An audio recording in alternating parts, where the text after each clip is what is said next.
Oi, eu sou a Tati Bernardi, escritora, roteirista e colunista da Folha. E esta é a 7ª temporada do esperadíssimo podcast Meu Inconsciente Coletivo. Dessa vez, selecionei algumas das principais queixas que aparecem em consultórios e chamei alguns dos melhores psicanalistas do país para comentá-las. Nós vamos falar sobre insônia, luto, identificação, solidão, vida sexual insatisfatória, relação entre filhos e pais e desejos que tememos realizar. E como vocês já sabem, e é a marca registrada do programa, eu também vou falar um pouquinho de mim, mas você vai acabar se reconhecendo nas mesmas angústias. Hoje eu converso com a psicóloga Roseli Saião, que é clínica e consultora educacional, colunista da Rádio Band News e do Estadão.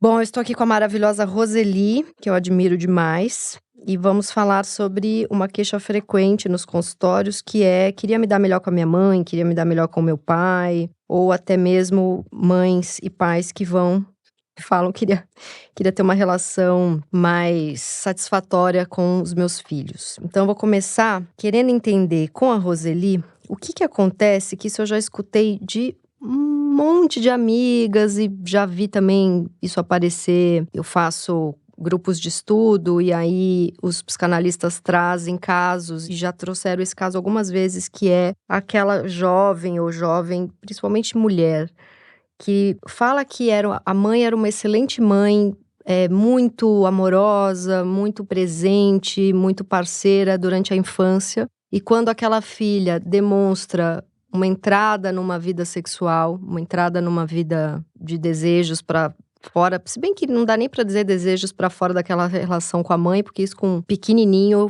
já tem, mas principalmente uma entrada, assim, começa a se interessar por relações amorosas e sexuais, parece que a mãe vai para um outro lugar e rompe. Mas não é que rompe assim, te criei, vá para o mundo e estou aqui se precisar, né, daquele jeito saudável, mas rompe assim, de desinvestir completamente de afeto. O que você acha que acontece? Bom, a gente tem até, inclusive, uma peça de teatro, né, que diz: mãe e filho, uma relação muito delicada. Uhum. E é realmente uma relação delicada desde o início, desde o nascimento. É um amor, é uma disputa, é uma rivalidade o tempo todo, né?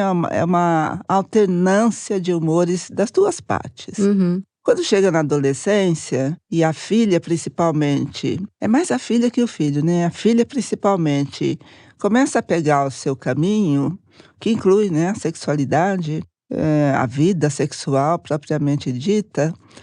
Aí é como se fosse assim, tanto tempo investindo e agora é isso, me abandona, né? Ao mesmo tempo, com o envelhecimento da população, quem não tem filhas vai passar mal. Porque a filha cuida dos pais idosos, o filho não, né? Uhum. Eu tenho uma vizinha que tem 2 filhos, e tanto ela quanto o marido estão exigindo muitos cuidados. Mas os filhos nunca aparecem, um deles inclusive é médico. Nossa, e tem uma filha, esse casal? Não. Só tem um filho que é médico e não tá nem aí. 2 homens, 2 filhos. Então é assim, é uma situação de sensação de abandono. E aí fica aquela síndrome que eles chamam de ninho vazio, né? E um sentimento mesmo de: como pode me deixar, depois de tudo que eu investi em você? Mas você acha que também pode ter um incômodo com a sexualidade dos filhos, para além dessa questão com o abandono? Pode ter eu era uma boa mãe de criança, agora que não é um brinquedo meu, eu não sei mais o que fazer com esse adulto aqui. Hoje é mais difícil ainda, né? Porque a proximidade entre mães e filhos, pais também, mas não muitos ainda, né? Uhum. É tão grande que não há mais limite entre a privacidade e o relacionamento mãe e filha, não há limites. Então é uma história de cada uma delas contar a outra os seus segredos, né, da vida sexual, e isso vai contribuindo muito à relação. Nossa, total. Meninas de 14 contando experiências, sei lá, primeiras paixões, tudo bem. Eu lembro, eu com 13, 14, era gostoso contar pra minha mãe. Dei meu primeiro beijo, aí tinha toda uma coisa. Mas ali com 17, 18, quando começou a minha vida sexual, eu não queria mais falar. Exato. Porque até o primeiro beijo você conta. Às vezes a mãe demanda isso, né? Você tem que Uhum. me falar tudo. É. O que isso causa num jovem? Causa um problema sério, né, porque aí a criança ou o adolescente que está no momento de aprender a defender a sua privacidade, a sua intimidade, aprende exatamente o oposto, né, a se abrir totalmente, a não ter segredos. Uhum. E ter segredo é índice de maturidade, né, principalmente a partir da adolescência, e a criança não guarda segredo. Mas a partir da adolescência vem essa sensação de que eu vou escolher para quem eu quero contar isso e se quero contar Uhum. isso. Isso é um indicativo de maturidade na Exato, adolescência. exatamente. E aí tem mãe que se incomoda, tá misterioso, se Aham, tranca no quarto, isso. deve estar tomando tóxico. É. Aquelas mães da época que eu era E adolescente. E nós temos muitas mães, Tati, muito controladoras, mas assim, um controle absoluto. Uhum, E esse controle, né, ainda é acrescentado com os segredos. Eu uhum. recebi uma vez no consultório uma mãe e uma filha. A filha de 14, 15 anos, estava prestes a fazer 15, grávida. E aí chegou a mãe dizendo que precisava fazer um aborto, que não tinha condições. Uma mãe super intelectual, né? A mãe decidiu tudo. Aí eu falei, mas vamos ouvir a sua filha. Que idade a menina? 15 anos. 15 anos. O que você acha? Se tem dúvidas, ansiedade, angústia, conta, né? Ela falou, eu tenho uma dúvida. Falei, diga, o que dói mais, fazer aborto ou ter o filho? Então esse ajuntamento de mãe e filha, desde a infância, provoca uma alienação da filha, né? E isso em vida adulta, o que pode causar essa mulher com 30 anos, no mercado de trabalho, nas primeiras relações amorosas dela? O que é isso que você está chamando de alienação? Como que ela vai para o mundo e para a vida social, se ela teve essa coisa amalgamada com a mãe? Uhum. Vai faltar principalmente o autoconhecimento, porque a mãe me conhece tanto, eu não preciso me conhecer. Uhum. Tudo ela resolve, tudo ela sabe, tudo ela conhece. Então vai faltar principalmente autoconhecimento. E o autoconhecimento é uma chave, né, que abre muitas portas para o reconhecimento da autoimagem, para a resiliência e para a empatia, e aí vai. E também eu imagino assim, para uma certa sensação de que é um corpo único que aguenta a vida, né? Que é uma coisa que não precisa correr para casa dos pais, que é um corpo ali que tá apto para se apaixonar, que tá apto para ter filhos, que tá apto para aguentar o mercado de trabalho. Tem uma coisa assim porque eu fico voltando muito pra coisa do Winnicott, daqueles primeiros anos do bebê, mãe e bebê uma coisa só. Uhum. A mãe que tenta levar essa massa amorfa entre ela e um bebê de 1 aninho para até os 15 anos de uma criança, isso deve causar um mal terrível, né? Crise de ansiedade, Sim. de autoimagem. Uhum. Inclusive falta de conseguir estabelecer perspectivas na vida, né? Sim. Eu não sei o que eu quero, porque quem sabe de mim é minha mãe, é meu pai. Isso. Muita fragilidade no sofrimento. Então ela está apta para estabelecer relações amorosas, mas não está apta para o rompimento.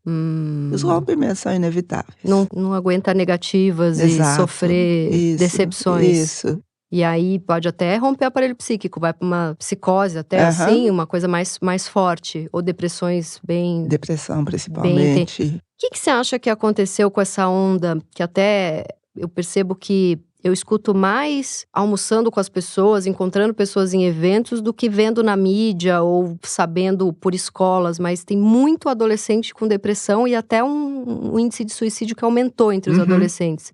Eu acho muito difícil e talvez errado e bastante polêmico falar os pais têm uma certa responsabilidade, mas eles têm.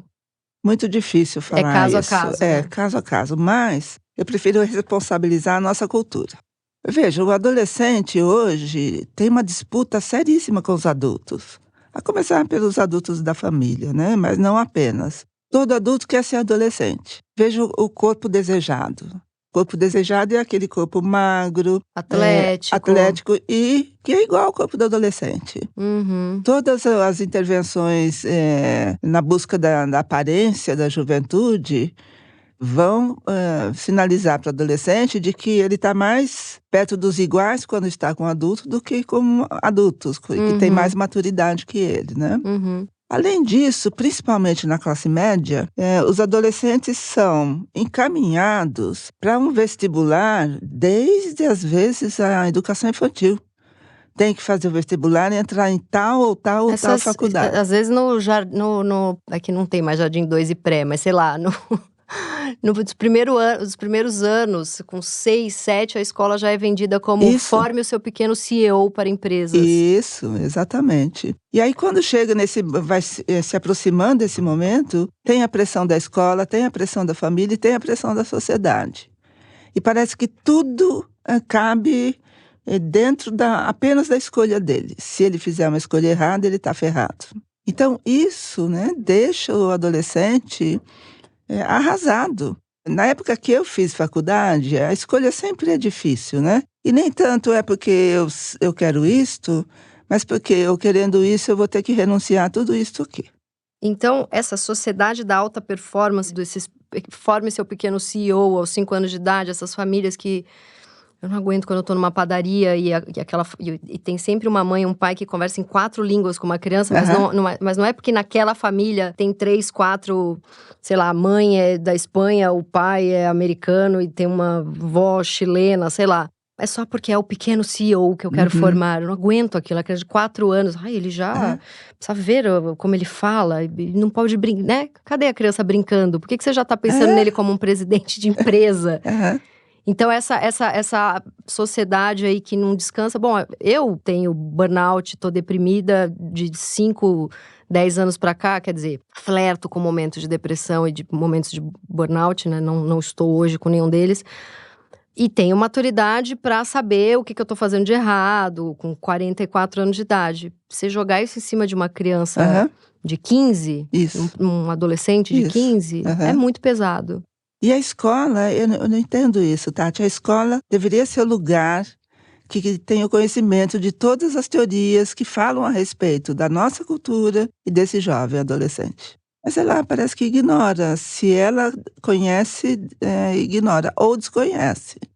Então começa assim, eu fico muito aflita de ver o horário que eles vão para a escola. A aula começa às 7h30, 7h20. Não funciona para adolescente. Nós temos inúmeros estudos a respeito.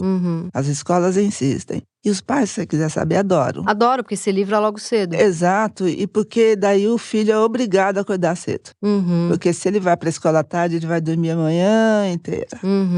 Há todo, assim, um conluio da sociedade, da família, da nossa cultura, pressionando o adolescente. Eu tomei uma decisão essa semana agora, semana passada. A minha filha tem só 5 anos e 2 vezes por semana a escola oferecia uma espécie de um integral pequenininho, assim. Eu buscava ela 3h30 da tarde, 4 da tarde, assim. E lá ela fazia aula de capoeira, ela brincava, ela desenhava. Não é que ela tá tendo 5 anos, não é que ela tá tendo aula de física quântica, mas… E eu pensei, bom, ela vai estar com todos os amiguinhos, a escola dela é uma delícia, é uma oportunidade de ela continuar com crianças brincando.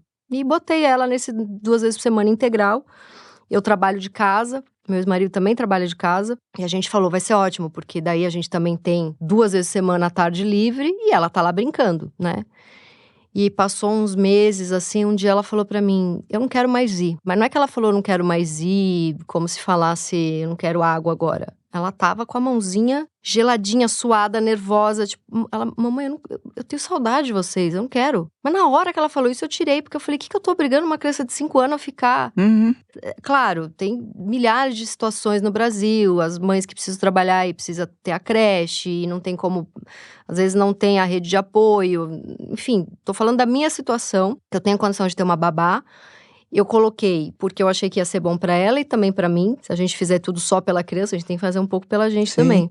Mas assim, eu tô cansada, eu quero voltar pra casa. Ela entra às 8 da manhã, sai meio-dia. Eu não quero ficar, sabe, pequenininha. O ano que vem, vamos conversar. Mas enfim, me caiu uma ficha. Mas o que eu acho importante é esse olhar pra criança. Porque tem uma coisa que já tinha na minha geração quando eu era pequena, que é o não faz manha, levanta daí. E eu acho muito importante olhar para uma criança que tá falando, eu estou cansada, eu não quero ficar lá. Não quero ter mais uma aula de capoeira, mais uma aula de pintar. Eu quero ficar ela falou: "Eu quero ficar na minha casa sossegada, eu não quero ficar saindo toda hora". Aos 5 anos de Que idade, ela lindo. falou essa frase pra Aham, mim. aham. Por que eu tenho que ficar saindo? Porque tem essa coisa do o balé, a natação, o reforço de inglês, né? Essas crianças de 5 anos, é o dia inteiro pra baixo e pra cima. E ela falou: É. "Eu quero ficar na minha casa com as minhas coisas, eu não quero ter que sair". Eu falei: "Meu Deus do céu". Casa para criança representa a sua segurança. É a Uhum. sua fortaleza, para nós também, né. Sim. Mas para a criança dessa idade, até uns 6 anos, continua depois mais leve, mas para essa idade, a sensação de estar bem, de estar cuidada, basta estar em casa. E essa história de sai e volta, a criança se desenvolve muito melhor com outras crianças. É por isso que a gente diz que a escola é ótima para a criança, mas é a escola para brincar. E nem sempre brincadeiras dirigidas, conduzidas, né. Às vezes você Deixa acaba de brincar almoçar, quer dar livre. uma deitadinha também, Isso, né? isso. É importante ouvir a criança, e nem sempre a criança diz do jeito que a sua filha disse. Às vezes a criança manifesta pelo comportamento um mal-estar de sair tanto.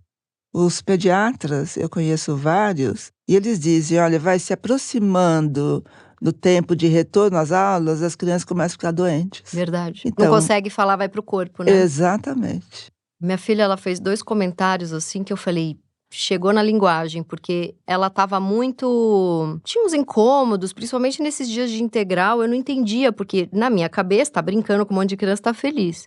Então ela chegava, às vezes derrubava umas coisas, às vezes ficava me dando uns beliscãozinhos, e eu falava: Que tá acontecendo? Não quer mais ficar?". "Não, eu quero ficar".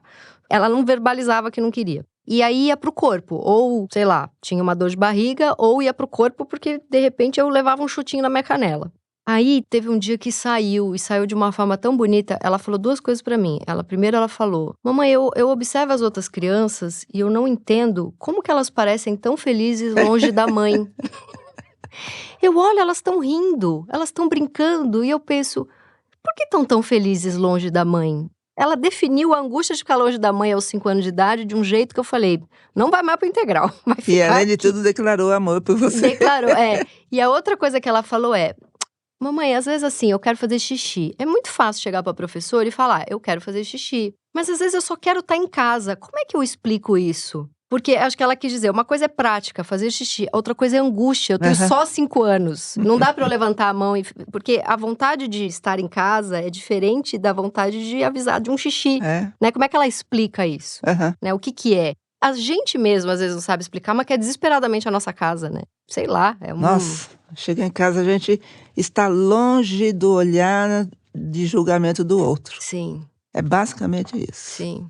Mas você falando, eu me lembrei de uma cena do filme Tully, você viu? Sim, esse filme é Tem lindo. uma cena maravilhosa em que a mãe passa uma escova no corpo do filho, que é um filho que parece que tem algum diagnóstico, eu não me lembro. É, ele é bem ansioso e É. agitado. E aí no final ela fala pra ele, as coisas estão se resolvendo, né. Não, acho que é ele que fala pra ela: "Acho que eu não preciso mais da escova, o que eu gosto mesmo é de ficar com você". É, ai, é tão lindo, é porque era um momento e você sabe que eu lembrei de uma outra coisa também, você foi falando, eu lembrei daquele filme, ai, que é um filme lindo, que a menina começa o filme ela falando das 5 coisas que ela mais gosta, enfiar a mão na bala, enfiar a mão na como é que é o nome desse filme, gente?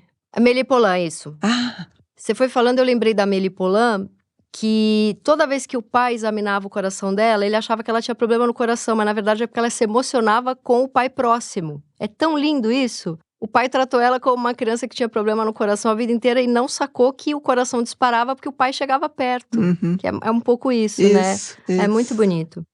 Porque assim, é um amor tão avassalador, eu sou tão apaixonada pela minha filha é tão apaixonada por mim, e a gente por que que isso aonde que rompe? No meu não vai romper não, vai dar tudo certo. Tá tudo bem, mas assim, se escuta muito isso, né, a gente era grudada, a gente se amava, e aí mãe e filha que na vida adulta ou na adolescência rompe mesmo. Você já falou um pouco disso, dessa mãe que é muito controladora e aí a filha precisa romper, Uhum. ou tem um pai controlador, o filho rompe ou o filho rompe com a mãe, enfim, é o que a gente tá trazendo aqui pra uma mulherada, porque temos nossos motivos.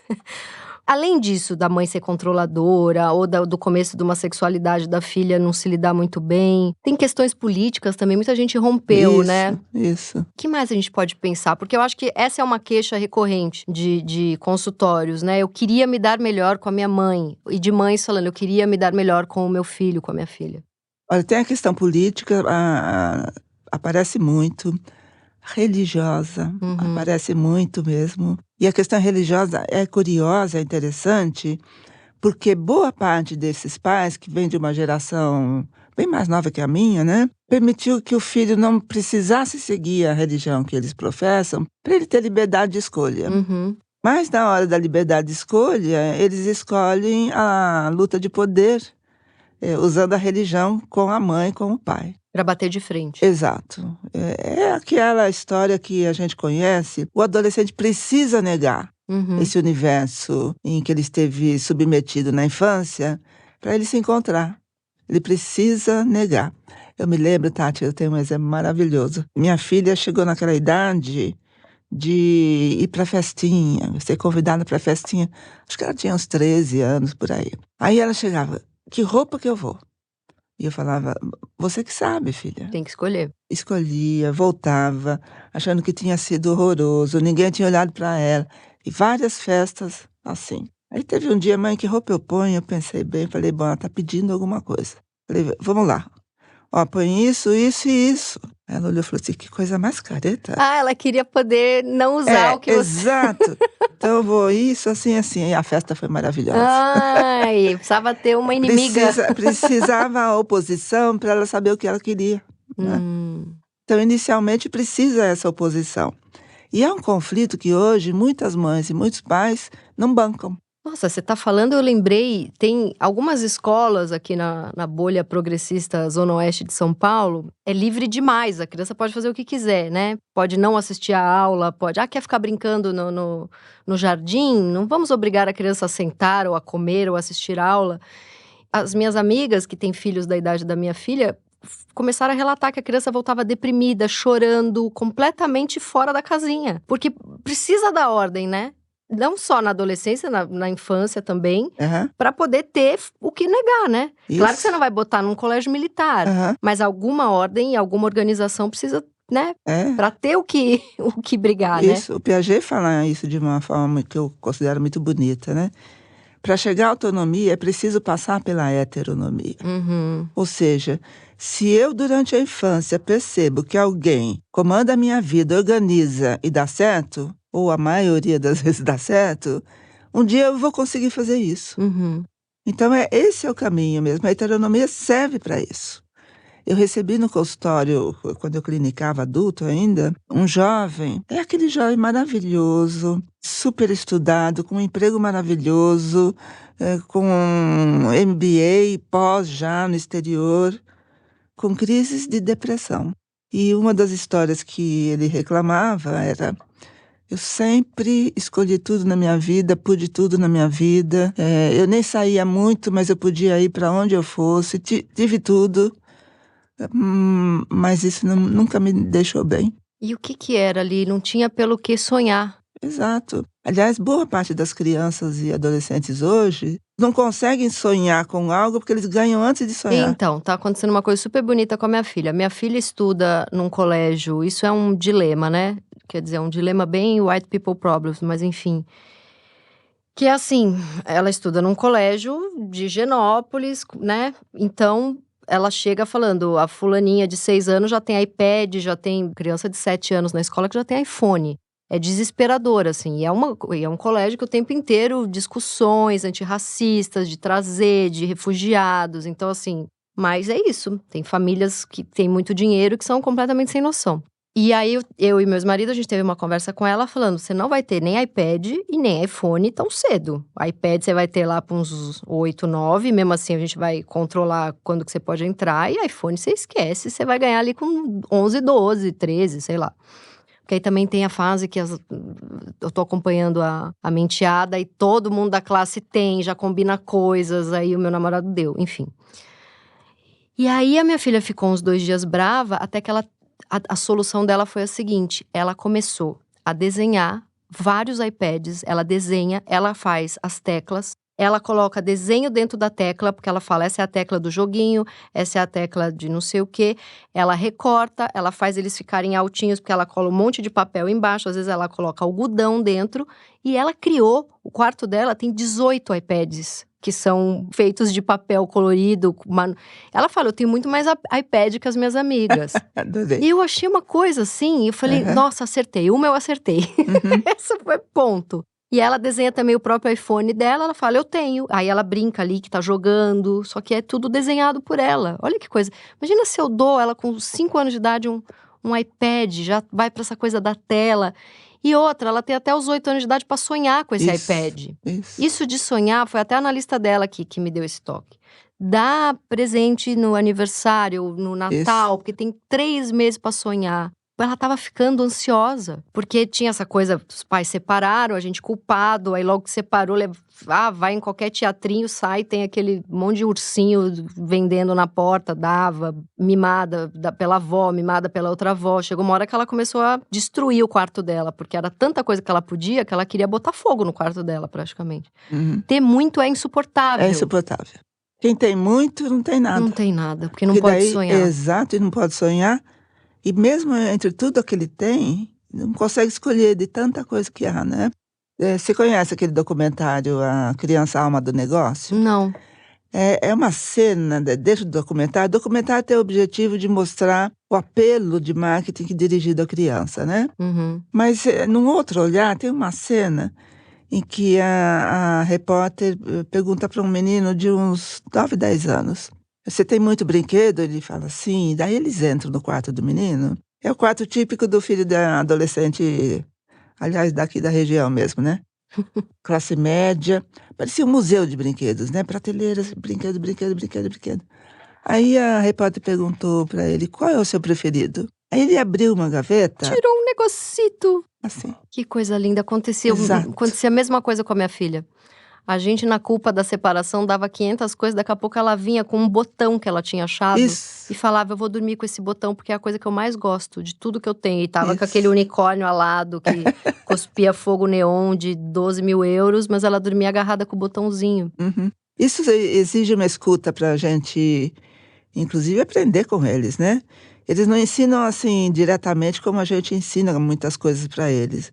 Mas se a gente é capaz de ouvir as entrelinhas, quando uma criança com muita coisa diz: "Isso aqui é o meu preferido", Uhum. ela está dizendo: "Ah, "Para de me dá uma dar, limpeza aí que tá muito cheio", tá né. muito cheio".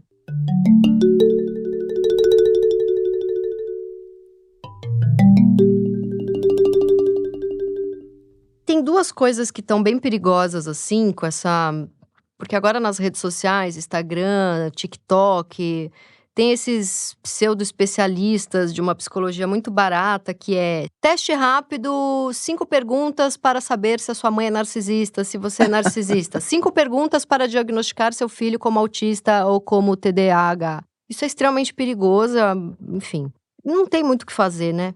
Eu acho assim, vai continuar existindo isso, Vai, não sei se vai. em algum momento vai ter uma regra, uma lei que proíbe essas pessoas de falar Uhum. tanta merda, eu acredito que não. As redes sociais é justamente a merda É. inscrita na democracia. Mas agora tem essa loucura da mãe narcisista, essa loucura de muito diagnóstico de criança com TDAH, com autismo. O que que dá para pensar a partir disso? A primeira coisa que eu gosto de alertar, né, quem me ouve, e não é muita gente que me ouve não, né, porque quando todo mundo tá olhando para cá, eu tô olhando ali, aquele cantinho.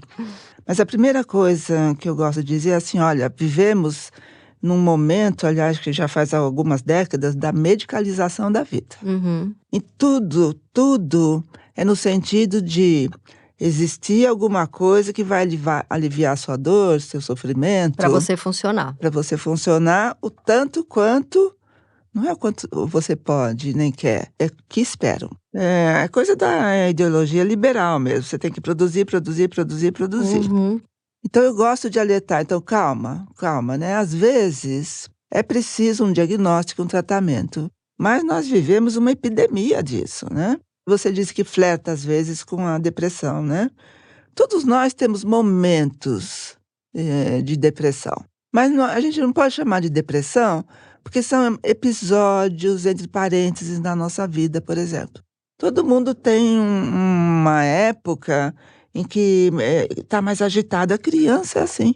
Então, esses questionários só servem para colocar minhoca na cabeça das pessoas. Nossa, o que eu sofri com esses Exato. questionários quando minha filha era pequenininha. Aquele transtorno obsessivo, transtorno do desafiador, o TOD. Ah, Não, aquilo ali, aham. qualquer criança um pouco Exato. mimada, de 10 perguntas, bate 9. Qualquer um de nós adultos que for no questionário lá do déficit de atenção e hiperatividade, Nossa. todo mundo é. É. É a mesma coisa quando pergunta assim: diga os sinais de que seu filho adolescente pode estar usando e abusando de drogas.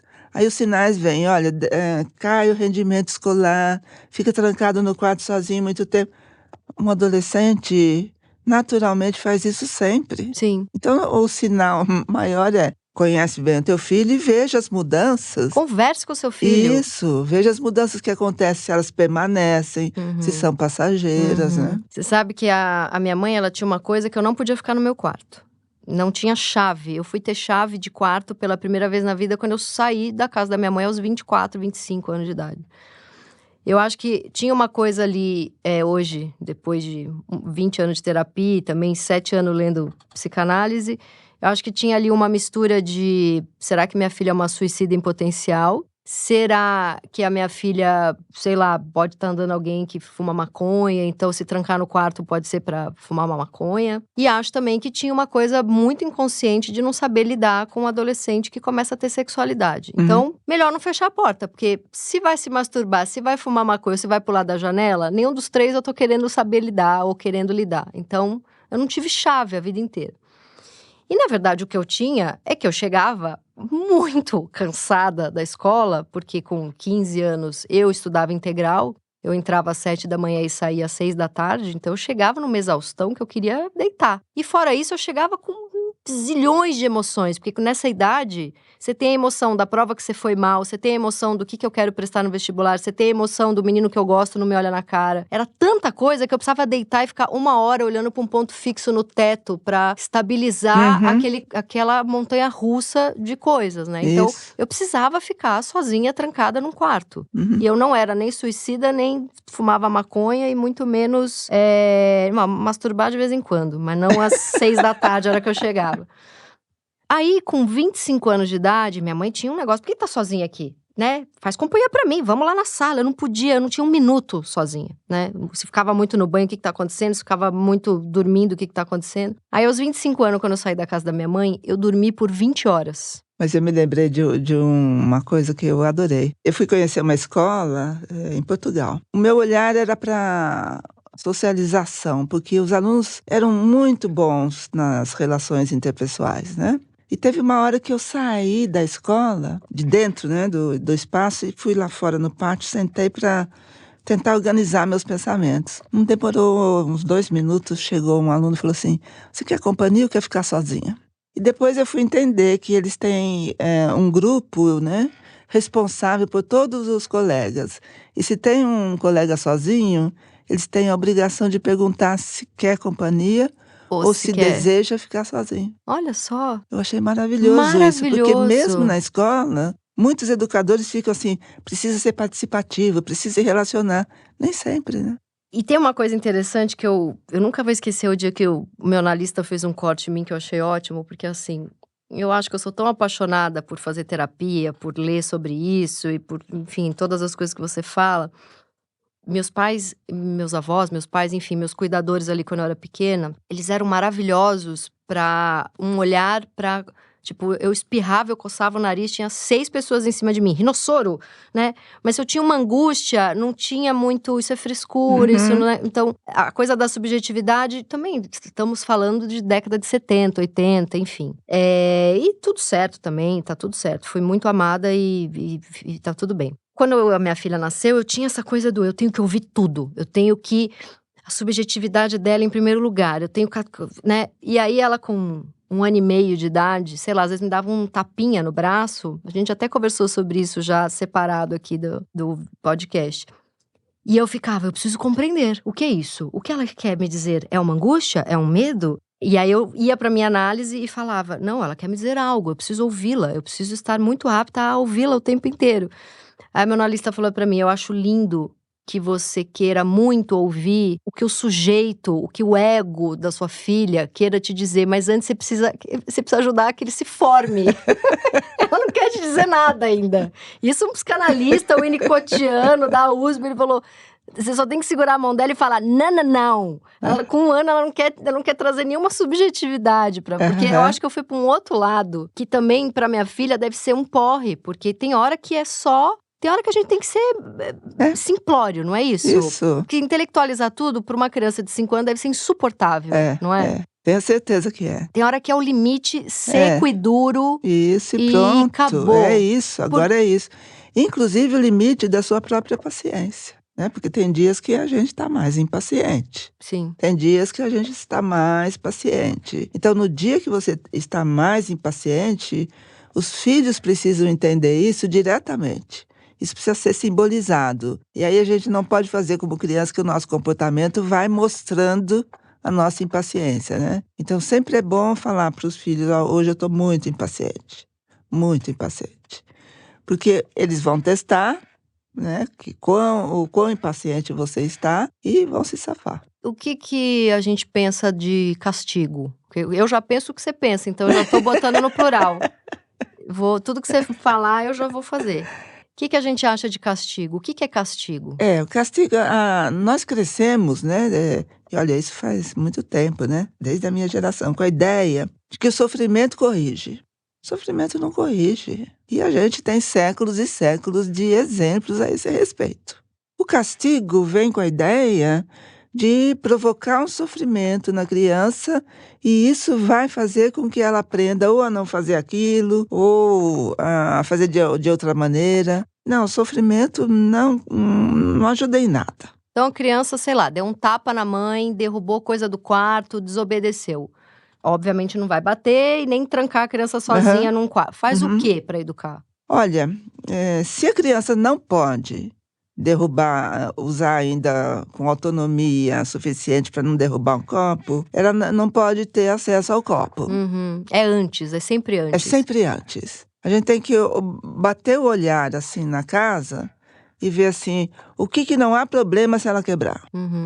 Mas esse aqui é muito afetivo para mim. Porque se for um negócio de plástico que não vai quebrar, pode deixar ela atacar. Pode. Tem que deixar. Porque eu sempre deixei. Tinha gente que falava pra mim, tá? E eu sempre falei, gente, ela tá com raiva, ela quer atacar o negócio, deixa ela atacar o negócio. A gente não tem. Porque assim, eu às vezes demoro pra controlar minha raiva. Imagina uma pessoa que o cérebro tá em formação. Desde que ela não ataque em mim. Isso. Ela pode atacar onde ela quiser. E não quebre. Então, assim, na primeira infância, que até os 5, 6 anos mais ou menos, não há castigo possível que realize alguma coisa. Aí alguns pais e mães me dizem, mas funciona. Não funciona no sentido que a gente espera da educação. Funciona de medo, pavor, né? Isso, funciona assim, vai eliminar um determinado comportamento e é sempre temporário. Agora, a gente vai mostrando, a gente vai apontando, né? Você fez isso, por isso aconteceu aquilo, a gente vai mostrando a relação das coisas. Depois dos 6, 7 anos, aí a gente pode começar a apontar para a criança, assim, a consequência de algumas escolhas, de alguns atos dela. Mas sempre daí, eu chamo de sanção, né? A sanção precisa ter uma relação direta com o acontecido. Então não é assim, tirou nota baixa, não vai viajar nas férias. Uma coisa não tem nada a ver com a outra, né? Tirou nota baixa, abaixo do que os pais ou a escola estabeleceram como média, bom, então agora vai ficar 1 hora a mais estudando, é isso. Entendi. As férias não tem, sei tem lá, nada a ver ou a com natação isso. Que a criança ama. Não, porque aí é provocar sofrimento. Simples, né? Não é o sofrimento que educa. E tem uma coisa que a minha mãe, por exemplo, eu sinto falta de ter isso em mim, mas eu de fato não tenho e acho que eu nunca vou ter. E eu acho que é um problema pra minha filha. Tô trabalhando isso, talvez eu tenha que ir pra uma fonoaudióloga. Que assim, a minha mãe, ela tinha um jeito de falar e de me olhar. Minha mãe nunca me bateu, minha mãe nunca me botou de castigo, mas eu tinha pavor. Pavor é a palavra errada. Eu tinha um respeito pela minha mãe, que assim, a gente já conversou sobre isso também, que é a coisa do perder o amor, né? Então, assim, eu tinha uma coisa com a minha mãe que, assim, eu não posso magoar essa mulher, eu não posso desrespeitar essa mulher é a diva absoluta da minha vida e eu quero conquistar essa mulher até o último dia da minha vida. E era uma coisa na voz e no olhar. Minha mãe é uma pessoa de 1,50 m, super doce, super brincalhona, mas ela tinha um negócio ali que, né? E eu lembro que, assim, uma vez um analista falou pra mim, aquela voz de comando, de que você grita se o seu filho chegar perto de uma janela e que sai de dentro de você anyway, quando você não quer que a criança continue, sei lá, atacando uma bolinha na sua cabeça, é claro que ela não vai, é diferente dela cair da janela. Então, às vezes, a bolinha na tua cabeça, você faz um para, vai. E a janela é sai daí agora! Então, o analista falou, você tem que trabalhar o sai daí agora nas outras coisas que são negociáveis. Porque senão é muito… A criança se perde, né? Nessa mãe muito boazinha, que só quando corre risco de vida é que vem esse comando, né? Isso. Agora, o que acontece, aquela que traz, vou trazer pra mim aqui, porque esse podcast é pra isso mesmo. A não ser que ela esteja em risco, ou a não ser que seja uma coisa muito óbvia pra mim, tudo que tem negociação, eu vou pra uma voz doce. Eu não sei se é culpa porque eu trabalho e, enfim, tenho minha vida, isso não deveria, eu não deveria ser culpada por isso, mas acho que em algum grau eu sou. Eu não sei se é porque eu sou absolutamente louca por ela é filha única e eu já fui mãe com 40 e poucos anos e eu não sei o que que é, mas tudo que tem negociação eu não sei fazer essa voz. E eu sou uma panaca na mão dessa criança. Então não tem negociação. Eu sou… Outro dia ela falou, mamãe, eu tenho medo da minha professora, eu tenho medo do meu pai, mas de você não tenho medo, não.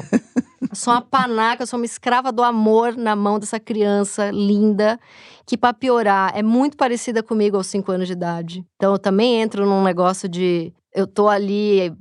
é muita mistura, né? É muito complexo. Ela é a cara do pai, mas tem alguma coisa nela que é igual a mim com 5 anos. Uhum.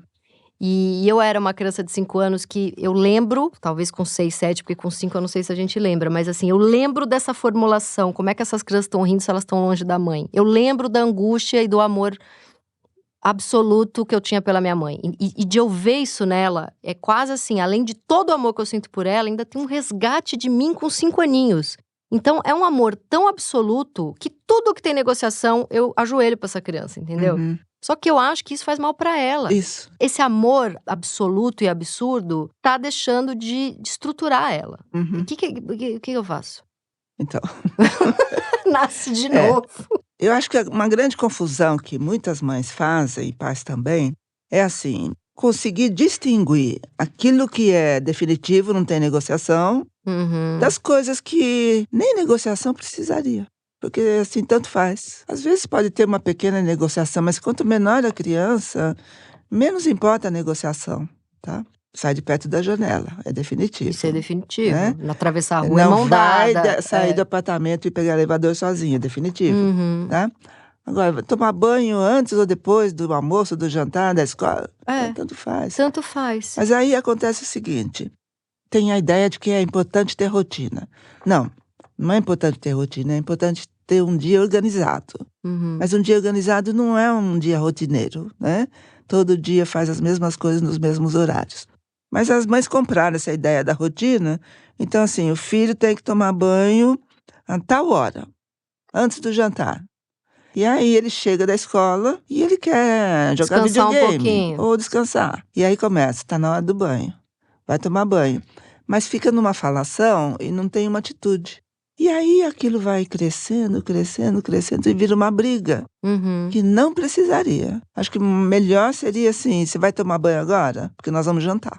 Então, talvez você não precise negociar algumas coisas, porque se tanto faz, não precisa negociar. Tudo que é pela saúde, ela já cata desde 3, 4 anos. Olha que beleza. Eu tô acertando um pouquinho. Nem tudo eu tô errando. Mas a gente erra de qualquer forma. Erra, né? Erra, inclusive naquelas situações que você tem certeza que acertou. Não tem. Mas a gente só vai saber disso quando eles forem adultos. Ah, meu Deus do céu. Eu já tô guardando dinheiro pra terapia dela. Eu já tô guardando. E aí, uma coisa pra gente encerrar. Você sabe que quando eu tinha ali uns 20 e poucos, eu contei alguma coisa pra minha analista. E a minha analista falou, essa é uma cena em que claramente sua mãe tava com um pouco de inveja sua. E eu olhei pra analista e falei, mãe não tem inveja de filho. Mãe é um amor absoluto. Mãe não tem inveja de filho. A analista riu, falou pra mim: mãe tem muita inveja de filho, todas, e isso é bem normal, e tá tudo bem, não significa que sua mãe te ama menos, e nem que ela sente isso o tempo inteiro. Mas essa é uma cena em que esse incômodo que você sentiu é porque você percebeu que ela tava mais competindo com você do que o que a sociedade nos ensina a pensar que é sendo mãe, né? Como se a mãe sendo justamente o que eu tinha acabado de falar, essa mulher que não vai competir com a filha jovem de 18 anos, né? Por que é tão difícil falar sobre esses sentimentos tão normais vindo de uma mãe, né? A mãe que tá com bode, que não aguenta o filho aquele dia. Ou principalmente dessas mães que quando a filha começa a ficar a gatinha de 18, 19, 20, vão para um lugar de inveja. Eu tenho certeza absoluta que quando a minha filha tiver a gatinha de 18, 19, 20, começar um monte de menino ou menina, enfim, mas ela começar a ser desejada, e eu vou lembrar dessa minha fase, eu vou sentir muito amor, eu vou sentir muita vontade que ela seja feliz e provavelmente uma invejinha também, certo? Por que é tão difícil pra gente? Nós cultivamos a imagem do instinto maternal, que traz um amor incondicional e produz uma mãe perfeita. E a sociedade não quer renunciar a essa imagem. Não pode, né? E é interessante porque, ao mesmo tempo que nós temos esse valor dessa mãe perfeita, nós temos muita reclamação social a respeito das mães, né? Ah, porque não tem educado bem os filhos, ah, porque trabalha muito tempo, deixa o filho sozinho, e aí vai. Então, é muito ambivalente a nossa cultura social, os valores que a gente tem. Mas é que é difícil para próprio filho e filha desmontar essa imagem de mãe perfeita que ele precisou ter na infância. Não, eu quase abandonei a analista. Eu falei, opa, minha mãe com inveja minha? Essa analista tá louca. A criança tem muita fragilidade, não tem autodefesa, não tem nada, né? Então a mãe precisa ser aquela super mulher perfeita, que só tem tudo de bom na vida, porque a minha vida está nas mãos dela. Dessa mulher, Agora, é a partir da adolescência que eles começam a… né, não tinha percebido isso na minha mãe. Mas acontece, a rivalidade, a inveja hoje, a inveja da juventude, basicamente. Nossa, só eu sei aqui, ó, os meus estimulador de colágeno, nossa, total. Exato. E tem uma coisa muito bonita da ambivalência, porque quando eu engravidei e senti sentimentos tão ambivalentes, estou feliz de estar grávida e não estou feliz.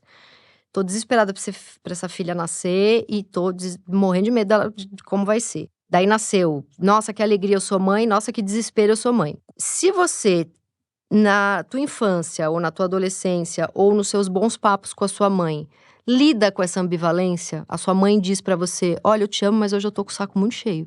Hoje tá difícil pra mim, hoje eu preciso ficar o dia inteiro sozinha. Vai lá na tua avó. Porque se a mãe se coloca nesse lugar de perfeição, Aí, você depois, se você quer se tornar mãe, e você percebe que o sentimento é ambivalente, e a sua mãe não pôde assumir e admitir que você acha que você é uma psicopata. Ou você percebe que era ambivalente pra cacete na sua mãe, e que ela só nunca pôde dizer isso, né? Então, eu acho que é importante até pra criança da mãe falar… isso. né? Tipo, Mas hoje eu não tô com saco pra você. Exato, exatamente. Porque isso ensina a criança que depois, quando ela tem um amiguinho na escola e tem um dia que ela tá odiando aquele amiguinho, ela não é do mal, ela é normal, não é? É importante saber que a nossa mãe pensa, sente coisas ruins. Exato. Né? É importante anunciar em casa, né, por exemplo. Hoje eu tô com enxaqueca. Não cheguem perto de mim. E pronto, quer dizer… começa a humanizar aquela imagem de mãe, será mais fácil para o filho, a filha, chegarem à maturidade pessoal. Sim. Né? Porque começa a tirar essa aura de perfeição da mãe. E isso ajuda a desenvolver o autoconhecimento e a maturidade. E na vida adulta fica mais fácil. Agora, quando é o adulto que precisa desconstruir essa imagem de perfeição, aí já tá ferrado. E muita mãe não aguenta. Por isso que muita mãe para de falar com o filho adulto. Ai, descobriu meus furos de discurso, não vou aguentar. A minha mãe tem uma coisa assim de, vi fotos e vídeos de quando você era criança, nossa relação, você vivia no meu colo, o que aconteceu? Né? Cresci, tem isso. Roseli, você vai ter que voltar aqui, um dia a gente vai falar só de pai, porque a gente só falou de mãe hoje. Não pode, o pai tem a mesma importância, né? Mas enfim. Tem. E olha que há muitos pais na atualidade, que eu chamo dos pais pioneiros, né? Que estão mudando o panorama da paternidade. Sim, muito importante. De fato, a gente vai ter que fazer um programa porque eu puxei por ser mãe, por ser mulher, você trouxe sua filha aqui maravilhosa, então a gente puxou pra coisa mãe. Mas foi um erro da entrevistadora que não fez perguntas sobre pai, só falou da mãe. Obrigada, Roseli. Foi um prazer imenso. Sou muito sua fã. Eu também. Muito obrigada.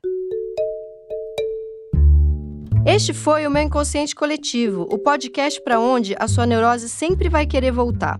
Eu sou a Tati Bernardi e a edição de som é da Zamunda Studio. Os episódios do Meu Inconsciente Coletivo são publicados toda sexta-feira de manhã nos principais agregadores de podcast. Escute o seu inconsciente e siga a gente para não perder nenhum programa. Até a semana que vem!